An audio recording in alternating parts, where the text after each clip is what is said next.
Hello and welcome to this episode of Conversations in Medical Education, series where we do interview with local experts about topics in medical education and how to learn in practice that are maybe a little bit more difficult than the more obvious ones. Today I'm talking to Michelle McLean, who's a professor in medical education at Bond University and an expert in planetary health. Hi, Michelle. Oh, Matthew, thank you for inviting me.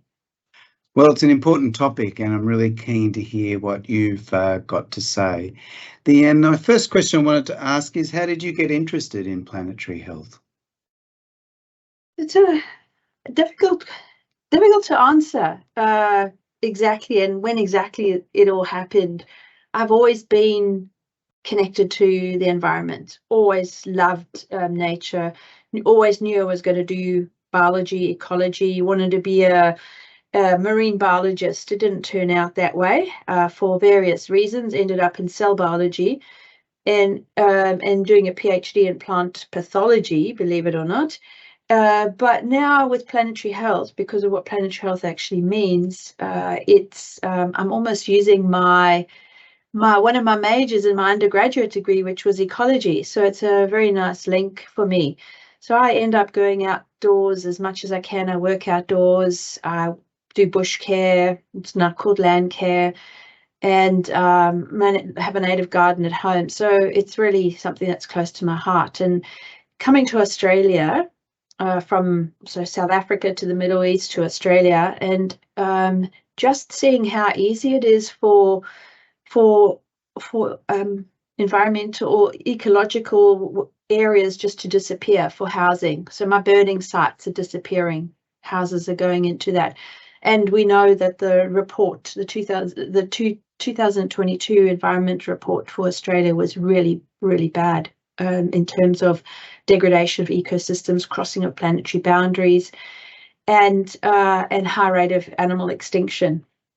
So our existence depends on intact ecosystems. We rely on our natural environment for so many things, not just our clean air, clean water, our food, but also for those green spaces and blue spaces where many people, Australians, love the outdoors. So out they go.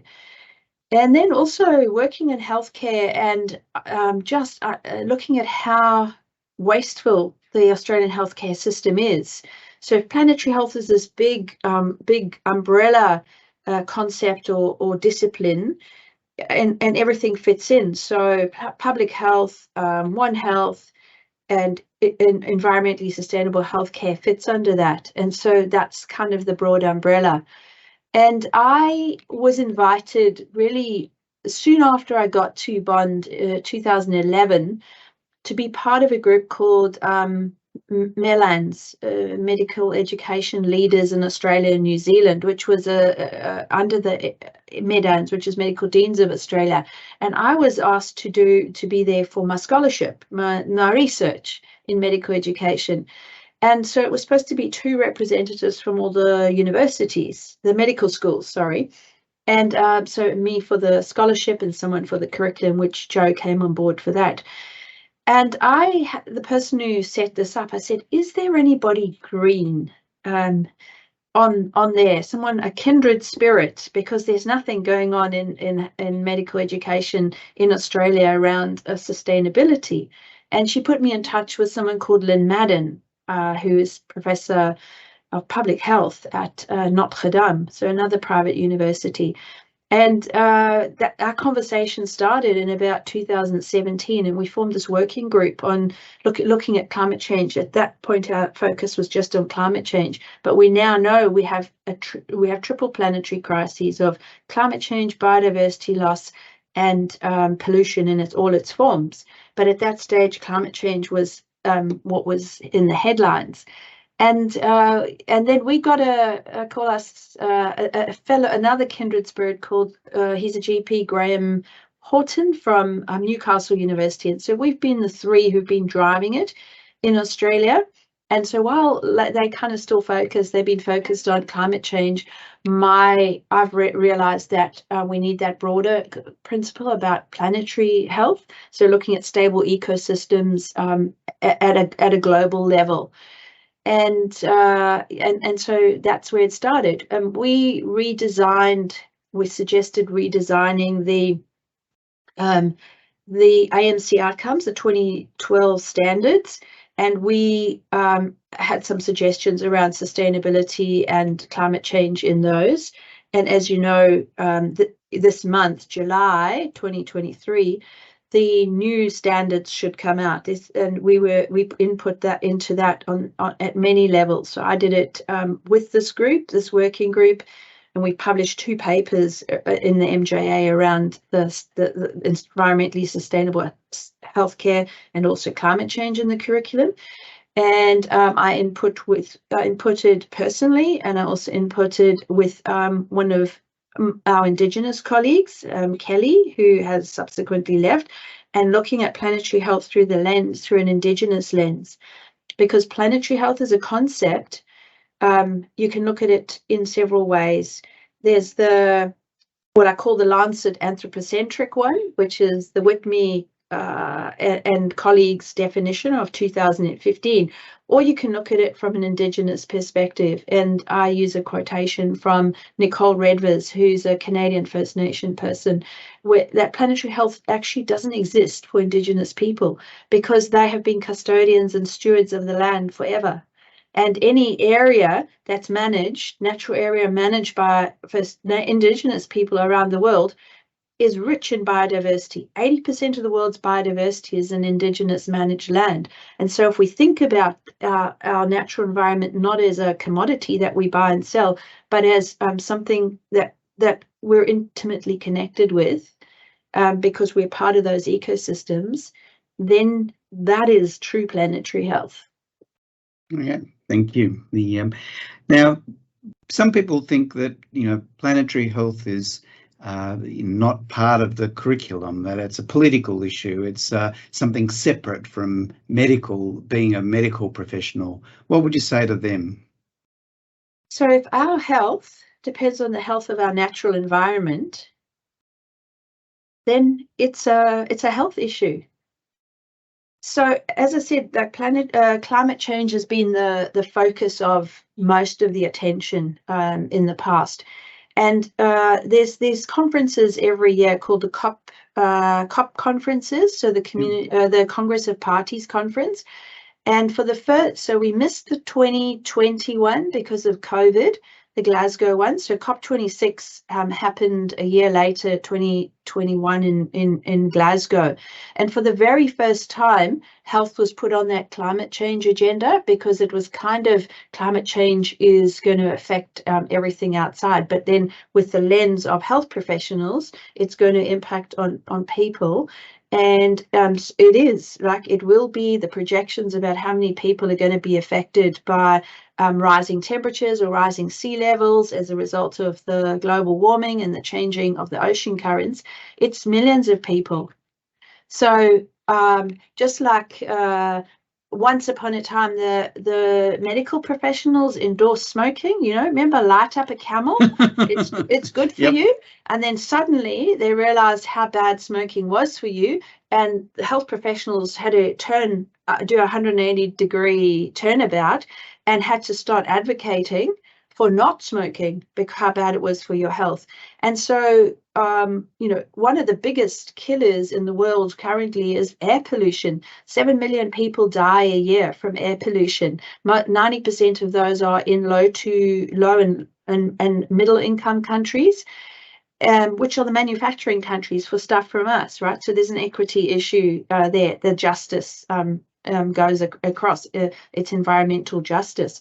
And so a lot of doctors have marched on governments for air pollution to do better in terms of that. And the same has happened with climate change. In fact, in Australia, our election, the last election, was a climate election. There was a lot of advocacy that came from health professionals. And one of the key organizations that did that was CAHA, which is the Climate and Health Alliance, run by Fiona. She's the president, and what they call president is Fiona Armstrong. And the Doctors for the Environment also made a strong pitch for the need to reduce emissions and so cut back on fossil fuels because of the impact of heat and also the pollution that comes from burning fossil fuels. So planetary health is what health professionals should be, subscribing to. Okay, well, you're pretty convincing, so we'll take that as a given. But the interesting thing, I think, is that it has been, given that historically it wasn't a thing, that our students are going to be in the forefront of turning it from an emerging issue into core business. So the highlighting again what an important issue it is. Yes. So Matthew, just the AMC standards, for undergraduate medical education or primary education, medical education as they call it, will be released this month. There are 16 instances in those outcomes where the words sustainable, sustainability, planetary health, climate change, and climate change are mentioned.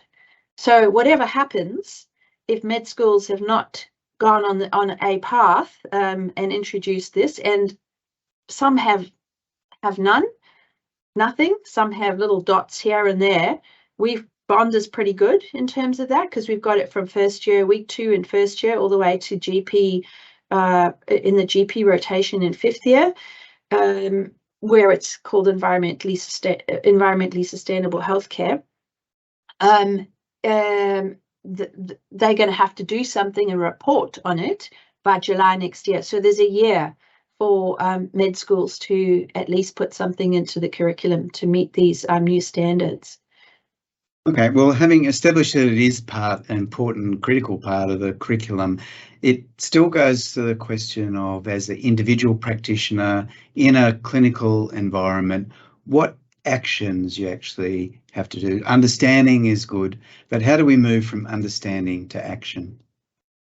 So I'm glad you asked, because when we ask students to look at in the curriculum, look at it at an individual level, a population level, and a planetary level. So if you want, you've got micro, meso, and macro level, and population could be the system. So like the healthcare system, people within that system, and all those the different states that they're all appointing sustainability officers and office or sustainability units to look at how they can reduce their footprint, because we have the current government with their emissions reduction of 43% by 2030, which is not enough. IPCC, the Intergovernmental Panel on Climate Change, says 50% is your minimum of emissions reduction. And then you've got DEA and AMA saying that healthcare, because Australian healthcare hasn't done much, they're on this very steep trajectory, and it should be 80% reduction by 2030.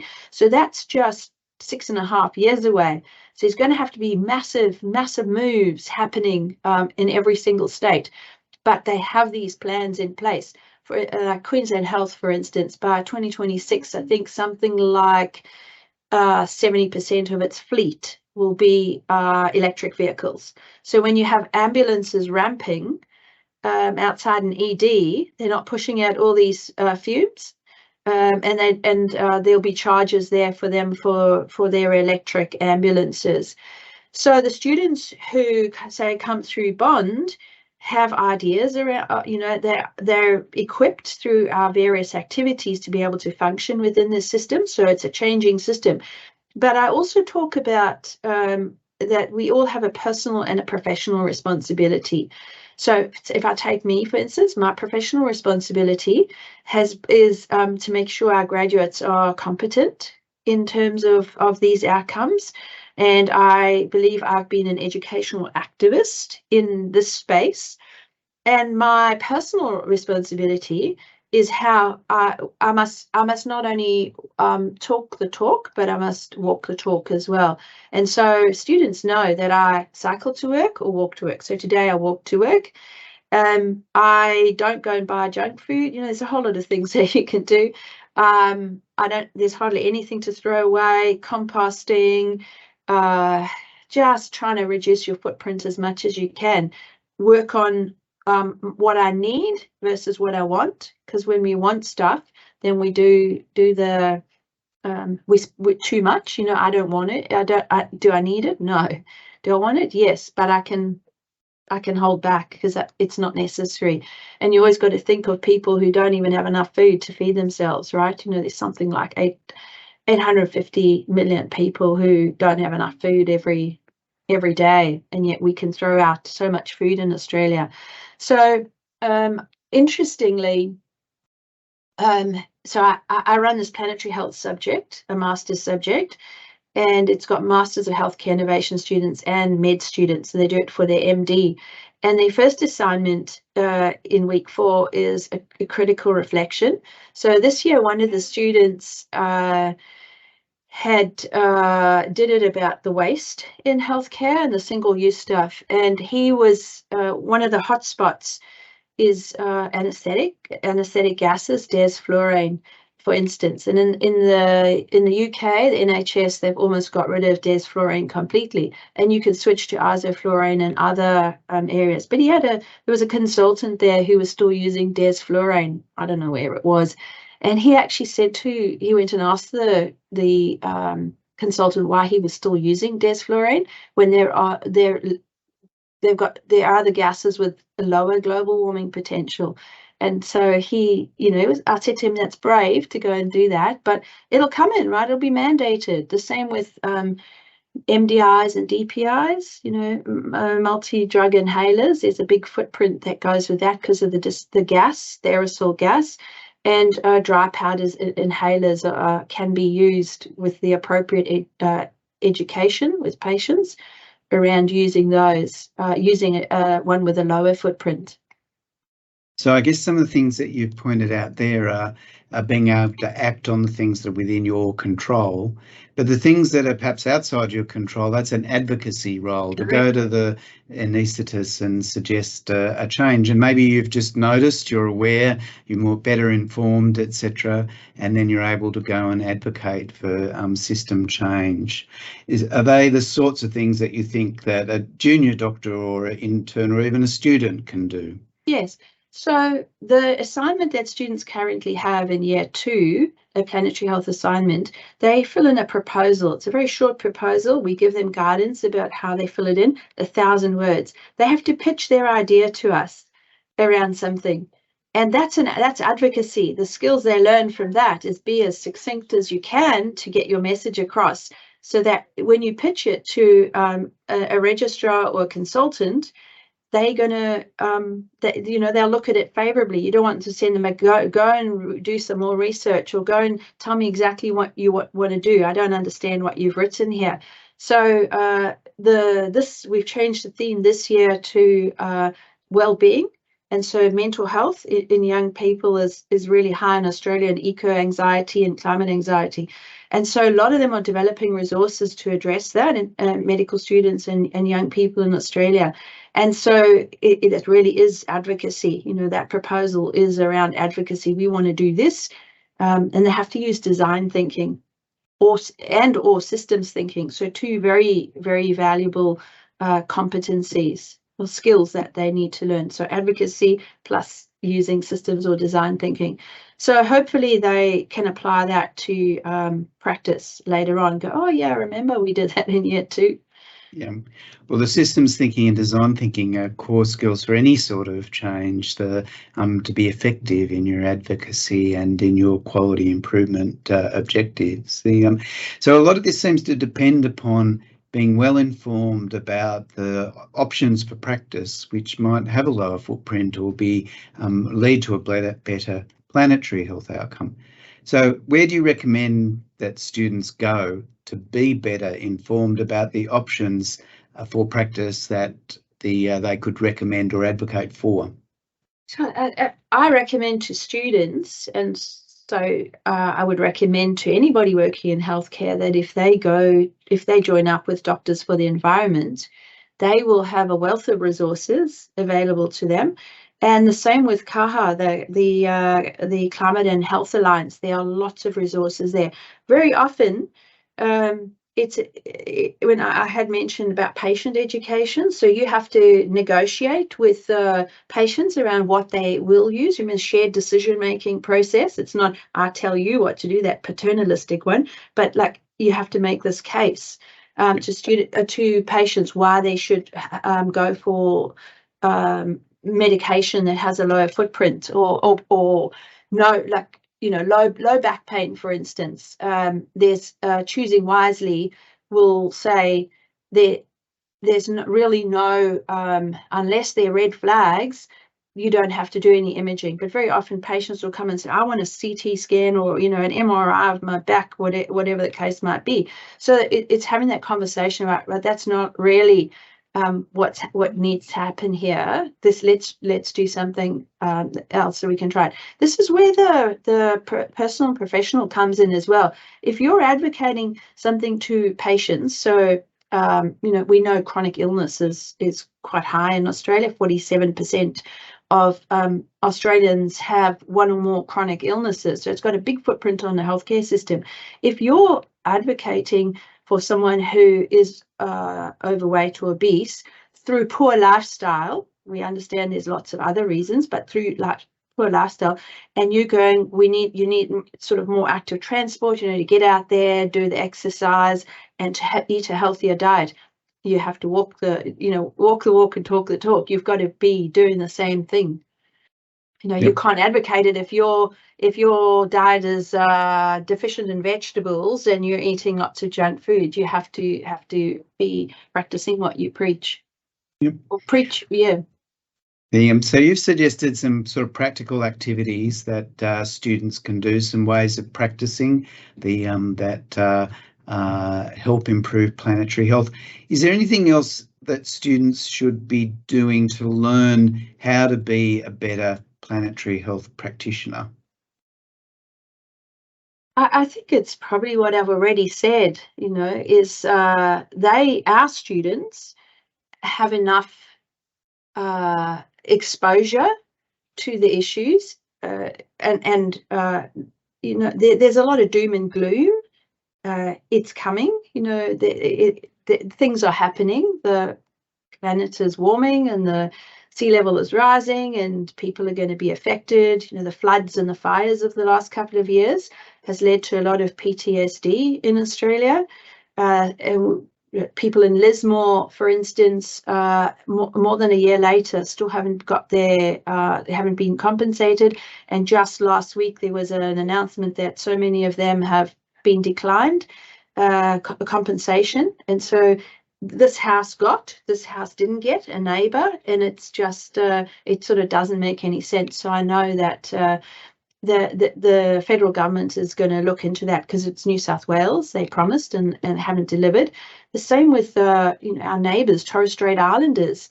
Their islands are disappearing as sea level is rising. Their culture is being eroded away. Their ancestral areas where people are buried are getting washed away. So a couple of weeks ago, the federal court went to one of the islands. I think it might have been Thursday Island. I can't remember which one. And listened to people's stories, because the Torres Strait took Australia to the Human Rights Commission, the court, and won their case that Australia wasn't doing enough in terms of its emissions reduction and climate change, and won their case. And so technically there should be compensation, but now the court has gone to the people to see and hear the impact of climate change. So it's happening, right? It's going to happen. What will happen to those people? You know, they'll have to come to Australia, to mainland Australia, in who knows how many years that might be. But it's also, we did a session last week, and it was at the request of the students last year, when we kind of went on a doom and gloom thing, and they go, we want to know what to do. And so we changed it to hope and optimism. Will it get us through? And hope, it's not like you sit there and go, I hope this will be better. If you are hopeful, it should stimulate you to take action. And so there we go. And we use Gandhi's paradox that says something along the line of things that you do may not impact and have an impact, but you need to do it anyway. Because if collectively everything we do, it goes up to another level, from the micro level to the meso level, will have an impact. If we all sat back and said, it's not, it's not my responsibility, or it's not going to make a difference, it absolutely does make a difference.